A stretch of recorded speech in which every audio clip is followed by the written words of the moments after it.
네, 오늘은 나를 불쌍히 여기소서라는 그런 제목으로 하나님의 말씀을 함께 나누겠습니다. 우리 주보에는 나를 불쌍히 여기소서이지만 전체 주제는 다윗의 자손 예수여 나를 불쌍히 여기소서. 여러분 이것을 이 제목을 오늘 좀 염두에 두시고 말씀이 끝나더라도 이 제목, 이 고백이 저와 여러분 가운데 여운으로 계속해서 남아있으면 좋겠습니다. 여러분 오늘 본문은 마가복음 제2막의 마지막 부분입니다. 제가 계속해서 말씀드렸죠. 마가복음 크게 세 부분으로 나누는데 로케이션, 그 장소를 중심으로 해서 그렇게 나눈다고 그랬죠. 여러분 1막에 혹시 기억하실지 모르겠는데 1막의 마지막 내용이 어떤 내용이었을까? 혹시 기억을 안 하셔도 됩니다. 1막의 마지막 내용은 8장 22절부터 26절까지의 내용입니다. 저도 아마 누군가가 이렇게 그냥 물으면 모를 거예요. 저는 이제 설교자고 설교를 준비하니까 제가 미리 살펴보고 그러니까 아는 거지 여러분하고 저 똑같아요. 1막, 그러니까 이 마가복음의 그 첫 번째 로케이션, 이 갈릴리 중심으로 사역을 할 때의 그 마지막 그 스토리가 어떤 내용이냐면 베세다에서 한 맹인을 치유한 사건이죠. 여러분 기억하시나요? 그러니까 여러분 잘 보세요. 1막의 마지막 사건이 베세다의 맹인을 치유한 사건이고 오늘 본문은 제2막의 마지막 사건인데 오늘 본문은 뭐예요? 맹인 거지 바디메오의 눈을 뜨게 하는 사건이에요. 그러니까 1막의 마지막 그리고 2막의 마지막이 사실은 뭐예요? 같은 어떤 의미에서 같은 종류의 치유 사건이죠. 눈먼 맹인을 눈뜨게 하는 그런 사건입니다. 여러분 우연의 일치라고 하기에는 너무 이렇게 뭐랄까요? 일치가 되고 있죠. 여기에는요 이 마가복음을 기록한 이 마가의 분명한 의도가 있다라고 여겨집니다. 갈릴리 사역을 마무리하는 마가복음 제1막의 마지막 치유 사건인 이 베세다 맹인 치유 사건은 나중에 이제 혹시 참고하시면 뭐 도움이 되겠지만 뭐 참고를 안 하셔도 됩니다. 거기에 보면요 점진적 과정을 통해서 눈을 뜨게 하는 사건이에요. 무슨 얘기냐면 예수님께서 마가복음에서 병자들을 치유하실 때 한 번에 치유하시지 뭐 두 번, 세 번 이렇게 단계를 나누어서 그렇게 치유하시는 경우가 없습니다. 다른 복음서에도 마찬가지죠. 그런데 그 마가복음 8장 22절부터 26절에 소개되고 있는 이 베세다의 맹인이 눈을 뜨는 과정은요, 예수님께서 처음에 치유를 해주셨는데 완전히 치유가 안 됐어요. 눈을 뜨기는 떴는데 사람을 보는데 그 사람이 어떻게 보입니까? 나무가 걸어가는 것처럼 그렇게 보이는 거예요. 그러니까 희미하게 보이는 것이죠. 그래서 볼 때는 나무처럼 보여요. 그런데 막 걸어가는 거예요. 나무처럼 보이는데 걸어가니까 뭘로 인식하는 거예요? 사람이구나. 그렇게 인식하는 거예요. 그 이후에 예수님께서 두 번째 다시 치유를 통해서 완전히 눈을 뜨는 그런 장면이 바로 이 마가복음 1장 마지막 부분, 1장이 아니죠. 그 마가복음 전체 1막의 마지막 부분의 사건이라는 것이죠. 여러분, 이 베세다, 이 맹인 치유, 이 치유는요, 예수님의 치유의 능력이 부족해서 그렇게 하신 것이 아니라고 그랬죠. 여기에는 예수님의 의도가 담겨 있다라고 그렇게 제가 말씀을 드렸습니다. 이 사건의 영적 의미는 제자들이 예수님과 함께 이 제자의 길을 걸어가고 있지만 제자들의 영적 상태가 어떠한지를 보여주는 사건이라고 그렇게 말씀을 드렸습니다. 이 사건을 통해서 예수님께서 제자들에게 암시적으로 말씀하시는 것은 너희들이 지금 나와 함께 나의 제자로 그리고 그 제자의 길을 걸어가고 있다고 하지만 그러나 여전히 너희는 아직 영적으로 완전히 눈을 뜬 상태가 아니다라는 것을 간접적으로 보여주고 있는 것이죠. 그러나 마지막에는 그러니까 두 번째 이 단계를 통해서 이제 눈을 완전히 뜨잖아요, 그죠? 그 의미는 뭐냐면 지금 현재 상태는 희미하게 보고 있지만 그러나 마지막에는 영적 눈이 완전히 열려서 모든 것을 환하게 볼 것이다. 이것을 상징적으로 보여주는 사건이 이 마가복음 1막의 마지막 이 베세다 이 맹인 사건을 통해서 보여주는 메시지입니다. 그리고 실제로 이제 이막이 시작할 때 그 제자들의 모습이 어떠했습니까? 여러분, 이막이 시작될 때 예수님께서 제자들을 데리고 어디로 가셨어요? 가이사라 빌립보, 그러니까 사실은 갈릴리 지역에서 사실 조금 떨어진 그 북쪽으로 이렇게 제자들을 데리고 가십니다. 어떻게 보면 리트릿이죠, 리트릿. 거기서 예수님께서 제자들에게 질문을 던지죠. 사람들이 나를 누구라 하느냐? 그러니까 제자들이 뭐라고 얘기합니까? 사람들이 예수님을 뭐 선지자라고 그러고 세례 요한이라고 그러고 선지자 중에 한 사람, 예레미야 선지자 중에 한 사람 뭐 이렇게 얘기하잖아요, 그죠? 그럴 때 그 대답을 다 듣고 나서 예수님이 제자들에게 그러면 너희는 나를 누구라 하느냐? 그랬을 때 제자들이 뭐라고 대답했습니까?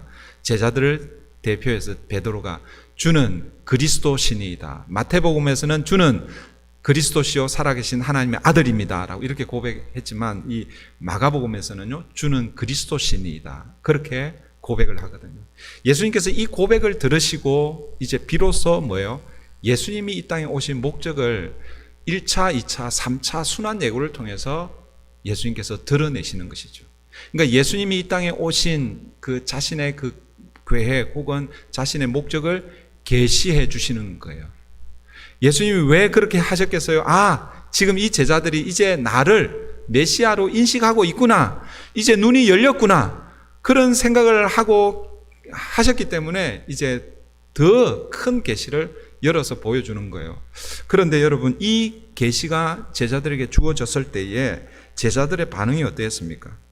여러분, 순환 예고를 듣기 전에는 주는 그리스도 신이다 그렇게 고백했잖아요, 그죠? 그래서 제자들이 예수님을 이제 바로 보는구나 이렇게 생각했는데 순환 예고를 들으면서 제자들의 반응은 뭐냐면 누가 더 높은지 자리 다툼하는 거예요. 예수님은 지금 예루살렘을 향해서 무엇을 바라보고 예루살렘을 향해 가고 있었습니까? 십자가를 바라보고 걸어가고 계셨죠. 그런데 제자들은 예루살렘을 향해서 뭘 바라보고 가고 있는 거예요? 영광을 바라보고 나아가는 것이죠. 여기서 이 영광은 예수님이 이제 유대의 왕이 되면, 이스라엘을 회복할 왕이 되면 그 좌우편 그리고 그 리더십 안에서 한 자리 해보겠다는 이런 영광을 바라보고 그렇게 나아갔다라는 것이죠.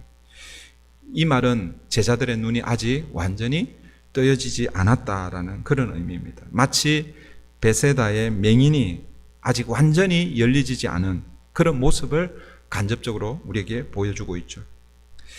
그런데 오늘 본문 이 맹인 거지, 오늘 이 본문의 이 사람을요 맹인이면서 그러니까 앞을 보지 못하면서 또 거지라고 이렇게 표현되어 있습니다. 이 바디메오 치유 사건을 통해서 예수님께서 오늘 우리에게 주시려고 하는 메시지는 무엇인가? 이제 앞으로 제자들이 이제 눈을 완전히 떠서 예수님을 바르게 보게 될 것을 상징적으로 말씀해 주는 사건이 바로 오늘 본문의 사건이라는 것이죠. 물론 제자들이 눈을 완전히 뜨는 일은 언제 일어나는가? 이 사건을 통해서 이제 제자들이 눈을 완전히 떴구나 이건 아닙니다. 아직까지 예수님 십자가 달리실 때까지 제자들의 눈이 완전히 떠지지 않았어요. 언제 완전히 떠집니까? 예수님의 십자가를 경험하고 예수님의 부활을 경험하고 그리고 뭐예요? 마가 요한 다락방에서 아버지께서 약속하신 성령을 기다릴 때에, 성령이 임할 때에 그때 뭐예요? 비로소 영적 눈이 뜨여지게 되는 거예요. 그때부터 어떻게 해요? 예수님이 걸어가신 그 길을 제자들이 함께 걷고 있는 것이죠. 사랑하는 성도 여러분, 이것은요 오늘 우리에게도 오늘 이 본문이 시사하는 바가 있다라고 그렇게 보여집니다. 그러니까 마가복음 1막의 마지막 이 맹인 사건과 그리고 마가복음 2막의 이 맹인 사건을 통해서 오늘 저와 여러분도 예수님을 믿고 따른다고 하지만 어쩌면 우리의 영적 상태, 영적 눈이 어느 정도로 떠여져 있는가 이런 것들을 다시 보게 하는 것이죠. 어쩌면 우리도 예수님을 믿고 예수님을 따른다고 하지만 완전히 영적 눈이 열려서 따르는 것이 아니라 반쯤 열려서, 아니면은 사람들에 따라서 조금 틀릴 수는 있겠지만 정도의 차이는 있겠지만 어쨌든 완전히 열리지 않은 그런 상태에서 희미하게 예수님을 바라보며 따르고 있지 않은지 그렇게 우리를 오늘 또 바라보는 그런 이 시간이 되면 좋겠습니다. 저는 오늘 이 바디메오 이 사건을 통해서 우리는 어떻게 영적인 눈, 이 믿음의 눈을 뜰 수 있을까? 오늘 본문을 통해서 우리 함께 살펴보겠습니다. 여러분 46절입니다. 46절. 그들이 여리고에 이르렀더니 예수께서 제자들과 허다한 무리와 함께 여리고에 나가실 때에 바디메오의 아들인 맹인 거지 바디메오가 길가에 앉았다가, 예수님과 제자들이 여리고에 이르렀다 이렇게 말씀하고 있습니다. 오늘 본문의 배경이죠. 여러분 이 여리고 길가에 누가 있습니까? 바디메오라는 사람이 앉아 있습니다. 이 바디메오를 맹인이면서 거지라고 이렇게 표현하고 있죠. 앞을 보지도 못하는데 거지입니다. 그러니까 어떻게 보면 가장 처량한 그런 모습이라고 할 수 있겠죠. 우리는 보통 이 맹인 거지의 이름을 바디메오라고 그렇게 부릅니다. 바디메오가 이 거지 맹인의 이름이라고 생각하는데 사실은 이 사람의 이름은 나오지는 않습니다. 그러니까 46절을 다시 좀 정확하게 보시면, 그 46절 후반절을 다시 보시면 디메오의 아들인 맹인 거지 바디메오라고 이렇게 소개되고 있죠. 그러니까 헬라어에서 바라는 뜻은요 아들이라는 그런 뜻이에요. 아들. 그러니까 디메오의 아들. 그러니까 바디메오. 우리는 바디메오 이렇게 혹시 이렇게 부를 수 있는데 의도적으로 바디메오 이렇게 하면 안 되고 바디메오 이렇게 불러야 이렇게 정상적으로 부르는 거예요. 그러니까 디메오의 아들이라는 이런 뜻입니다. 그러니까 이 사람의 이름이 나와요, 안 나와요? 안 나오는 것이죠. 그렇지만 이제 우리는 그냥 통상적으로 이 사람을 그냥 바디메오라고 그렇게 부르도록 그렇게 하겠습니다. 여러분 마태복음에 보면 예수님께서 베드로의 원래 이름이 시몬이거든요. 시몬. 그러니까 베드로는 예수님께서 다시 이름을 주셨어요. 그러니까 이제 락이라는 그런 의미로. 근데 원래 베드로의 이름이 시몬인데 베드로를 부를 때 어떻게 부르냐면 바요나 시모나 이렇게 불러요. 그러니까 여기도 똑같아요. 바요나라는 뜻은 요나의 아들 시모나 이런 의미라는 것이죠. 이해하시겠죠? 자, 어쨌든 저는 그냥 이제 우리가 익숙한 대로 바디메오라고 그렇게 부르겠습니다. 여러분 바디메오가 여리고 길가에 앉아 있습니다. 여러분 이 여리고 길가에 앉았다라고 이런 표현은 왜 이 바디메오가 여리고 길가에 앉아 있었을까? 맹인이고 거지이기 때문에 당연히 뭐예요? 구걸을 위해서 앉아 있었겠죠. 유대인들에게 있어서 경건의 표지가 있는데, 그러니까 경건한 사람들은 반드시 이 세 가지를 해야 됩니다. 그게 이제 마태복음 6장에 보면 그게 소개가 되고 있는데 그 세 가지가 뭐냐면 기도와 금식과 구제입니다. 그러니까 내가 경건한 유대인이다라고 하면 반드시 뭐요? 이 유대인들이 정하는 기도 생활을 해야 되고, 그리고 또 원래는 이 유대인들에게 있어서 그 구약에서는요 금식이 딱 하루 정해져 있어요. 법적으로.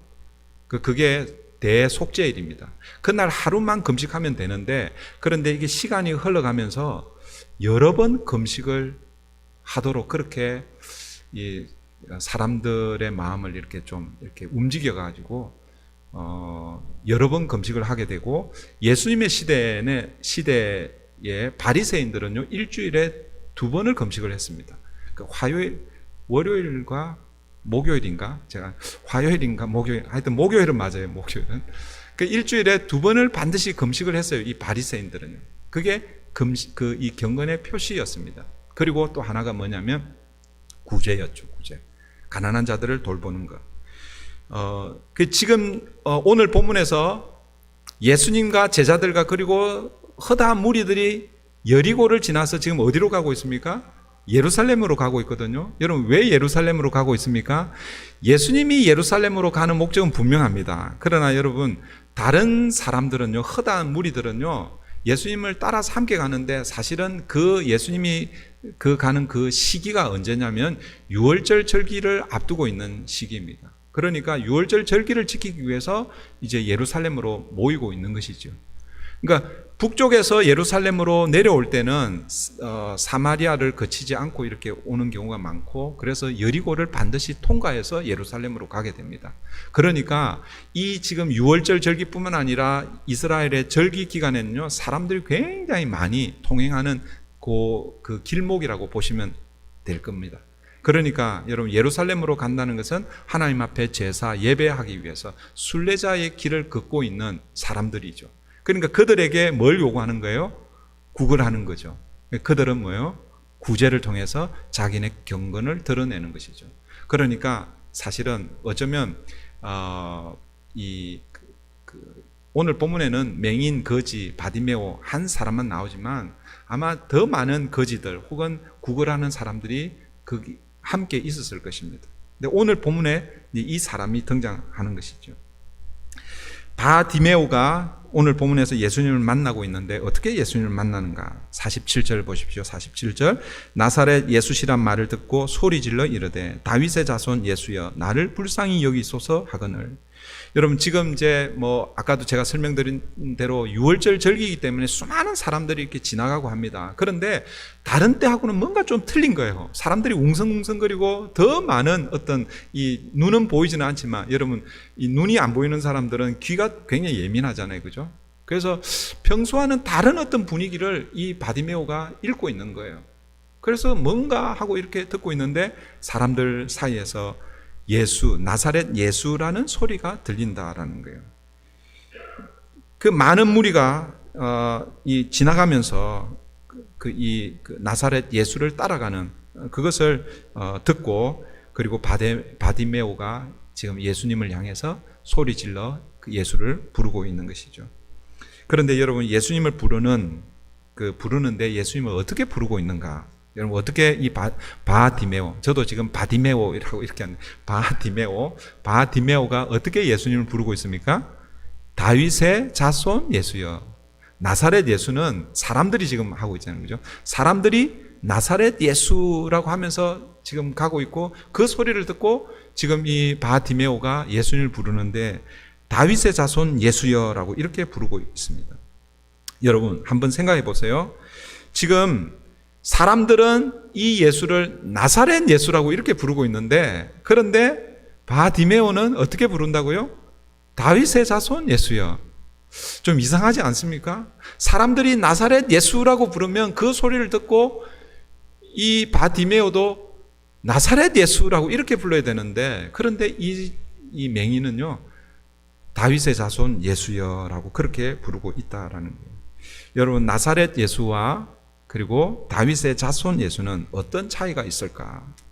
여러분 당시 예수라는 이름은 예수님 혼자 사용하지 않았습니다. 예수라는 이 이름은요 구약 시대에는 여호수아 혹은 예수아 이런 이름으로 이렇게 사용되고 신약에 와서는 예수라는 이름으로, 그러니까 우리말로 번역을 하면 예수라는 이름으로 그렇게 사용되었어요. 그 좋은 이름은요 사람들이 많이 이름을 붙이는 거예요. 우리 이민자들 중에서 여러분 자녀들 중에서도 요셉 되게 많죠. 다니엘도 많고 그 다음에 사무엘도 많고 그죠. 그 사람들이 그 좋은 이름을 이렇게 붙이는 거예요. 자기 자녀들에게. 예수님 시대에 예수님 혼자 예수라는 이름을 가지고 있지는 않았습니다. 그러니까 많은 사람들이 이 예수라는 이름을 가지고 있었는데 그래서 예수라는 이름을 가지고 있는 사람들을 구분하기 위해서 자신의 동네 혹은 자신의 출신지 그렇게 붙여가지고 그렇게 이름을 부르는 거예요. 옛날에 우리 한국에도 우리 여인들 특별히 시집을 이제 오게 되면 이름이 있는데 그 고향을 이름을 부르잖아요. 그죠? 어디댁 이렇게 부르잖아요. 그죠? 저희 어머니는요, 경상남도 함안 출신이에요. 그래서, 저희 동네 주변 아주머니들이 하만댁 그렇게 불렀어요. 그게 뭔지 몰랐었는데 나중에 크니까 저희 어머니가 하만 출신이고 이제 시집을 이제 저희 아버지한테 오면서 우리 사람들이 저희 어머니 이름을 부르는 경우는 거의 없어요. 그냥 하만댁으로 불렀습니다. 그러니까 오늘 본문에서 나사렛 예수라는 것은 나사렛 출신 예수라는 그런 의미입니다. 그런데 여러분 나사렛이라는 동네는요 사람들이 알아주는 그런 동네가 아니에요. 소위 말해서 시골 깡촌 아주 가난한 동네 그런 의미입니다.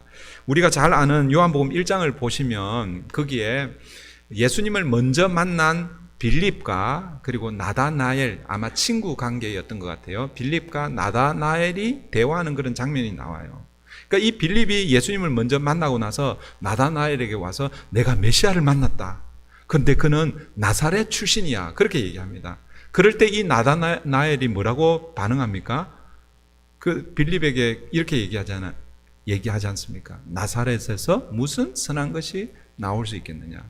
나사렛에서는 선한 사람, 혹은 오늘 본문의 말씀처럼 메시아가 나올 수 없는 그런 동네다. 그런 의미죠. 그러니까 나사렛 예수라는 그런 의미는요, 그냥 평범한 사람이라는 그런 뜻이고, 어떻게 보면 좀 그 상대방을 좀 폄하하는 그런 의미가 담겨 있다라고 그렇게 볼 수 있습니다. 그런데 여러분, 다윗의 자손이라고 이렇게 이름이 붙여지면 다윗의 자손 예수라는 것은 어떤 의미일까? 여러분, 다윗의 자손이라는 것은요, 유대인들의 그 관념 속에는 다윗의 자손이라고 하면 누구를 연상시키는 것입니까? 우리가 마가복음을 통해서 계속 제가 반복했잖아요. 그죠? 누구를 연상시키는 거예요? 하나님이 약속하신 메시아, 그 선지자를 연상하는 거예요. 그래서 다윗의 자손이라고 하면 바로 메시아, 그 유대인들이 그토록 기다려왔던 메시아, 구원자, 그리스도를 의미하는 것입니다. 그러니까 지금 여리고를 지나서 예루살렘으로 올라가는 그 길에 수많은 사람들이 예수를 따르면서 함께 걸어가고 있는데, 무리들은 예수님을 어떻게 부르고 있습니까? 나사렛 예수로 부르고 있는 거예요. 그런데 맹인이면서 그것도 거지인 이 바디메오가 그 예수를, 사람들은 나사렛 예수라고 부르는 그 예수를 뭐라고 부르고 있습니까? 다윗의 자손 예수여라고 부르고 있다라는 것이죠. 비록 바디메오는 맹인이고 거지였지만 여러분, 예수님이 누구신지를 알고 있다라는 것을 우리에게 상징적으로 보여주고 있다라는 것입니다. 여러분, 마가복음에서요, 예수님을 다윗의 자손이라고 부른 사람은 오늘 본문 유일하게, 오늘 본문의 이 바디메오가 유일하게 예수님을 다윗의 자손 예수라고 그렇게 불렀습니다. 바디메오는 이 예수님을 다윗의 자손이라고 부르면서 이어서 그가 예수를 부르는 진짜 이유, 진짜 목적을 말하고 있죠. 그게 무엇입니까? 나를 불쌍히 여기소서. 바디메오가 왜 예수를 다윗의 자손이라고 불렀을까요? 그것은 자신이 불쌍한 존재인 것을 드러내며, 그리고 자신의 그 불쌍한 그 형편을 해결해 달라는 그런 의미라는 것이죠. 사실 지금 오늘 이 고백, 다윗의 자손 예수야 나를 불쌍히 여기소서, 이 고백은요, 어떻게 보면 예수님에게 고백하지만 사실은 예수님 주변에 있는 모든 사람들에게 공개적으로 하는 고백이잖아요. 여러분 한번 생각해 보세요. 여러분 만약에 미국은 이제 몰이나 이런 데 가야 이제 사람들을 볼 수 있잖아요. 그죠? 그런데 한국 같은 경우에는 지하철이나 이렇게 공공장소에서 사람들을 많이 볼 수 있어요. 그런 곳에서 나는 불쌍한 존재입니다, 이렇게 여러분 외칠 사람들이 있겠습니까? 비록 내가 불쌍하다 할지라도 여러분, 나의 불쌍함을 감추고 숨기는 게 이게 우리의 모습 아닙니까? 그렇죠? 그런데 오늘 본문의 이 바디메오는요, 예수님에게뿐만 아니라 많은 사람들에게 자신의 불쌍함을 지금 고백하고 있다라는 것입니다. 여러분, 47절 이 한 구절에서 두 가지 중요한 사실, 지금 뭘 여러분 기억해야 할지 여러분 대충 짐작이 되시죠? 우리가 꼭 기억해야 할 이 두 가지, 이것은 다윗의 자손 예수여 나를 불쌍히 여기소서. 여러분, 이것을 우리가 기억해야 합니다. 왜 이게 중요하냐면, 이게 결국 이 고백이 예수님 앞에서 내 믿음이라고 그렇게 예수님께서 믿음이라고 간주해 주셨고, 이 고백은요 결국 뭐예요? 우리가 예수님 앞에 나아갈 때 해야 할 고백인 것입니다. 아까 제가 서두에 말씀을 전할 때 우리 마가복음 8장에서 너희는 나를 누구라 하느냐 그럴 때 주는 그리스도시오라고 하는 이 고백이 바로 다윗의 자손 예수여라는 그 고백과 동일한 고백입니다. 여러분, 우리는 매일 새벽마다 새벽 설교를 하지 않고 새벽 묵상을 하고 있죠. 말씀을 묵상할 때 여러분 우리가 주안점을 두어야 할 그게 가장 첫 번째 그 질문이 뭐냐면 오늘 본문에서 하나님은 누구이십니까? 라는 질문입니다.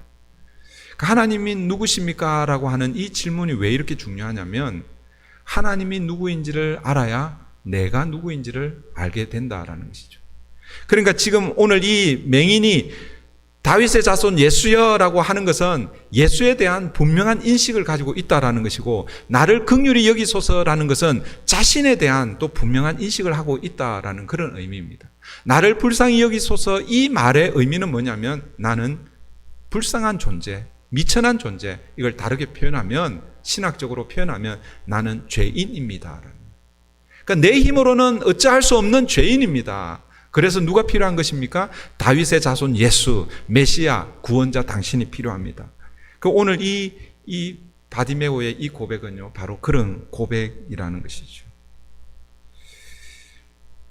그런데 여러분, 이 바디메오가요, 다윗의 자손 예수여 나를 불쌍히 여기소서라고 이렇게 부르짖을 때에 사람들의 반응이 무엇입니까? 48절 보십시오. 48절. 많은 사람이 꾸짖어 잠잠하라 하되. 여러분, 왜 많은 사람들이 바디메오를 향하여 꾸짖어 잠잠하라고 그렇게 말을 했을까요? 지금 예수님께서 예루살렘으로 올라가시는 가운데 있습니다. 물론 모든 사람들이 다 이해하지는 않았겠지만 지금 어쩌면 이 맹인 거지를 잠잠하라고 꾸짖은 사람들은 제자들이 중심이 되어서 그렇게 했을 것입니다. 그 말은 무엇이냐면 지금 예수님 지금 어디를 향해서 가시는 거예요? 예루살렘으로 향해서 가시고, 예루살렘에 가시면 어떤 일이 일어납니까? 로마를 전복시키고 유대의 왕, 이스라엘의 왕이 되는 거예요.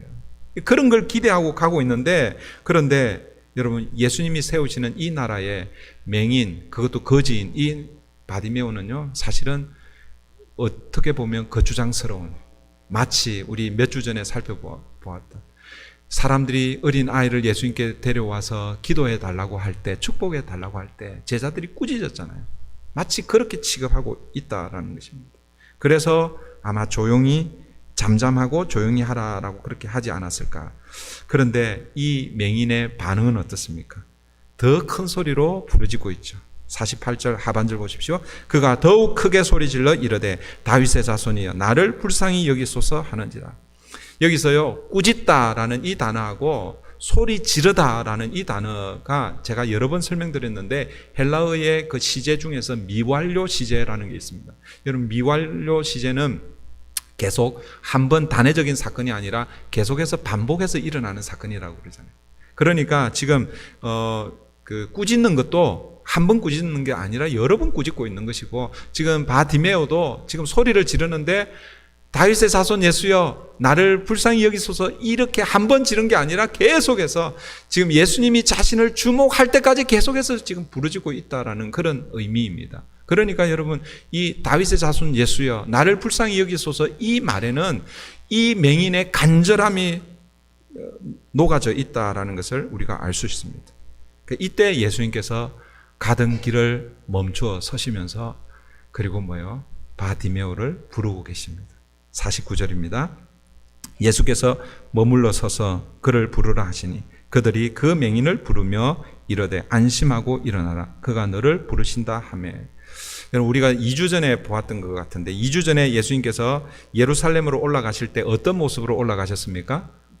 제자들 앞에 서서 달려가듯이 그렇게 올라갔다고 그랬잖아요. 그러니까 예수님은요, 지금 예루살렘에 빨리 가고 싶은 그런 마음으로 지금 가고 있는 거예요.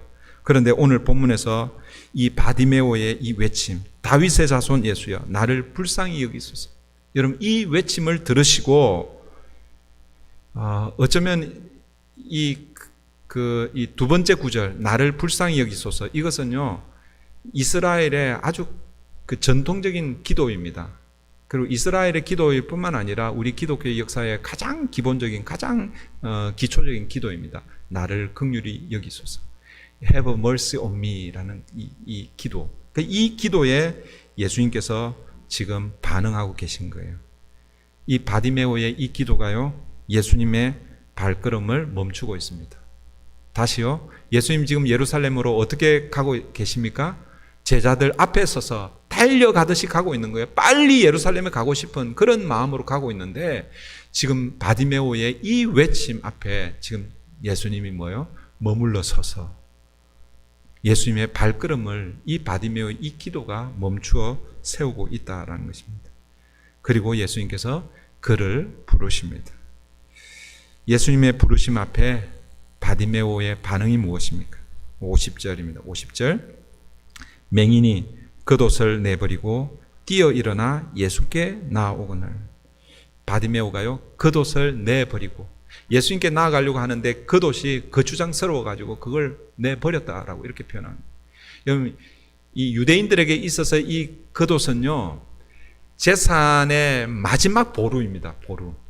무슨 얘기냐면 이 유대인들이 가지고 있는 재산이 있잖아요. 그 재산을 다 쓰고 마지막까지 가지고 있는 게 이 겉옷입니다. 그래서 가난한 사람들의 겉옷을 재산으로 인정해갖고 빼앗아 가면, 담보로 잡으면 반드시 뭐예요? 해가 지기 전까지는 돌려줘야 되는 게 이 겉옷이잖아요. 그죠?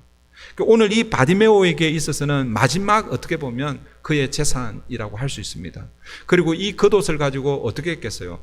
여리고 길가에서 그 겉옷을 펼쳐놓고 사람들에게 구걸을 했을 것이고, 그리고 그게 끝나고 나면 저녁에는 뭐예요? 추위를 피해서 그 겉옷을 덮고 자는 거예요.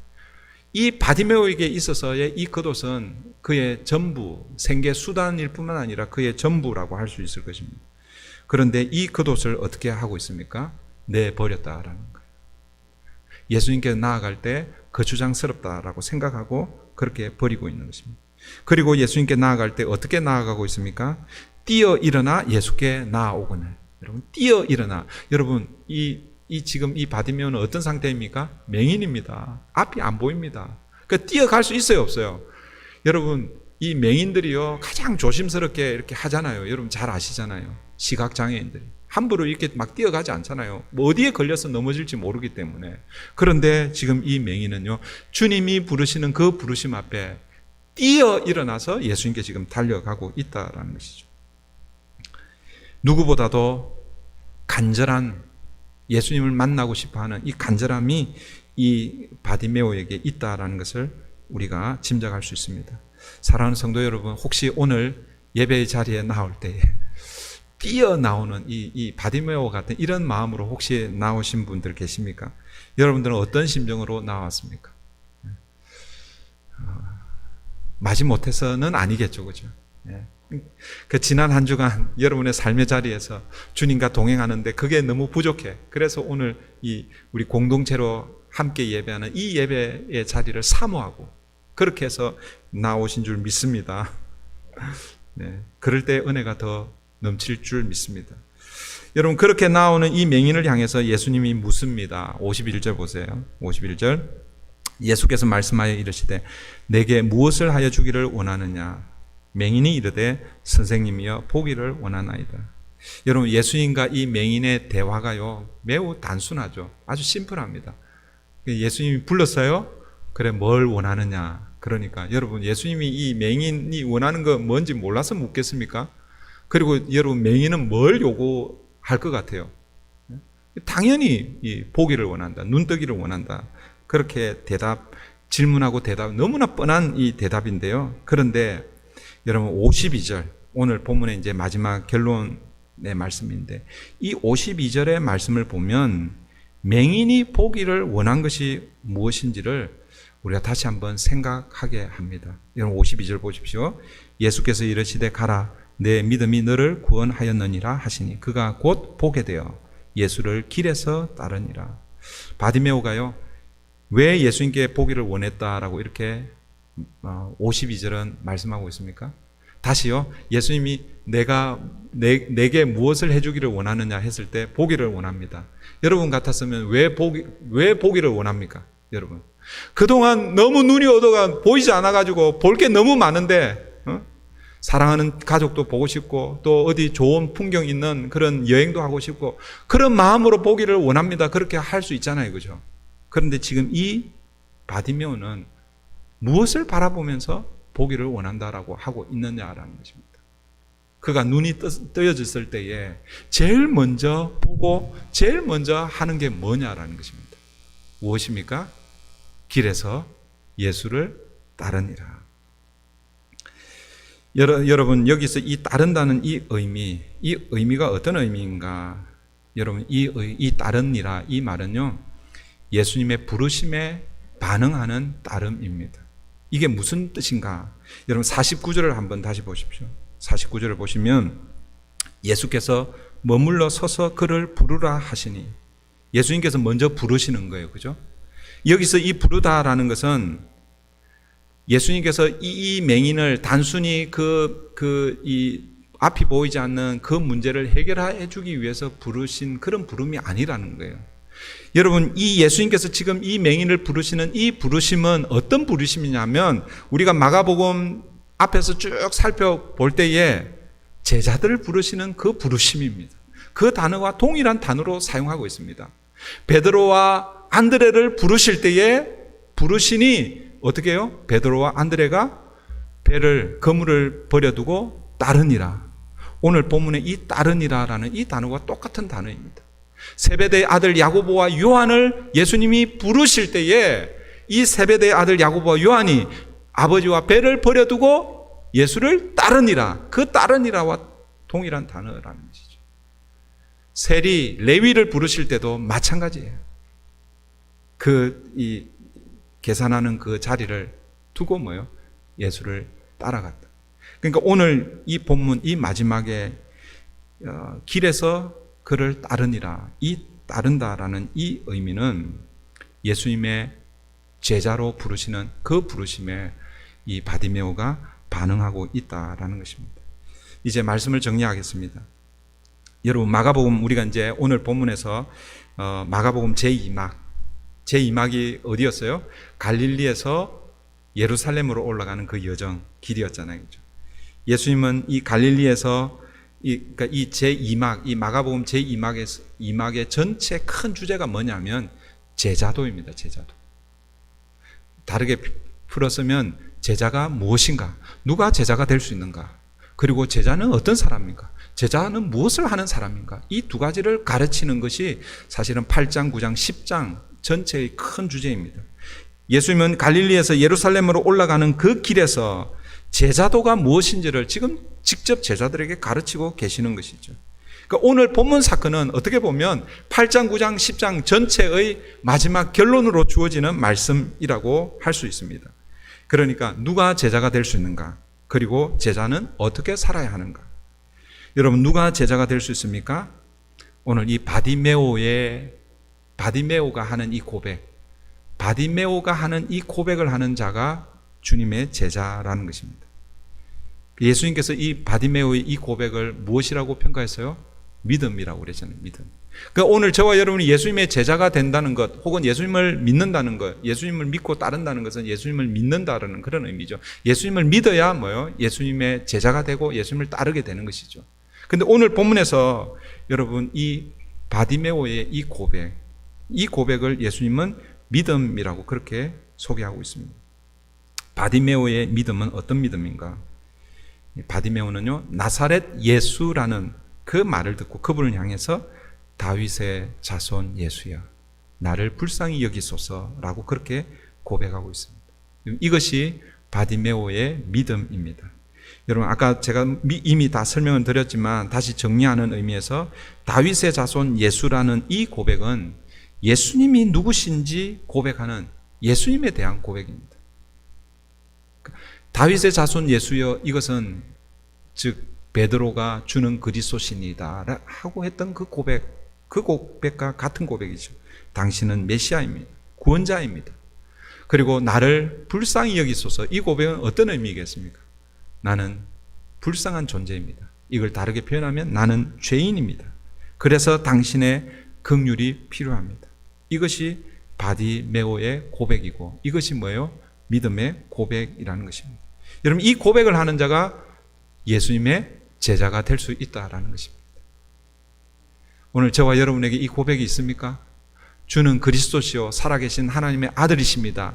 여러분, 이 고백이 결국은 뭐예요? 이 바디메오는 다윗의 자손 예수야, 나를 불쌍히 여겼어, 이 고백이라는 것이죠. 그러면 제자가 되면 그러면 어떻게 살아야 하는가? 어떻게 살아야 하는 것입니까?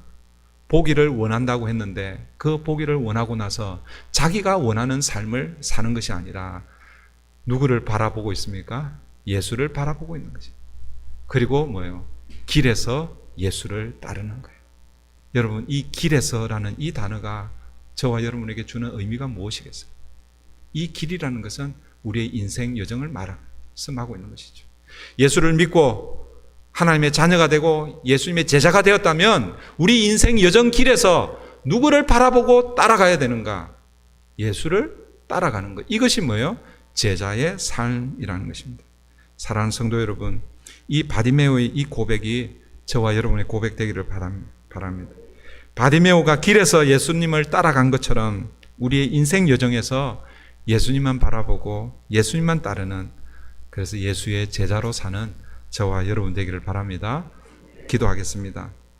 시간 말씀을 기억하면서 어떻게 보면 오늘 본문은 그냥 한 맹인 바디메오가 치유되는 그런 사건이지만 오늘 이 본문의 사건은요, 마가복음의 제2막 전체를 결론짓는 그런 사건입니다.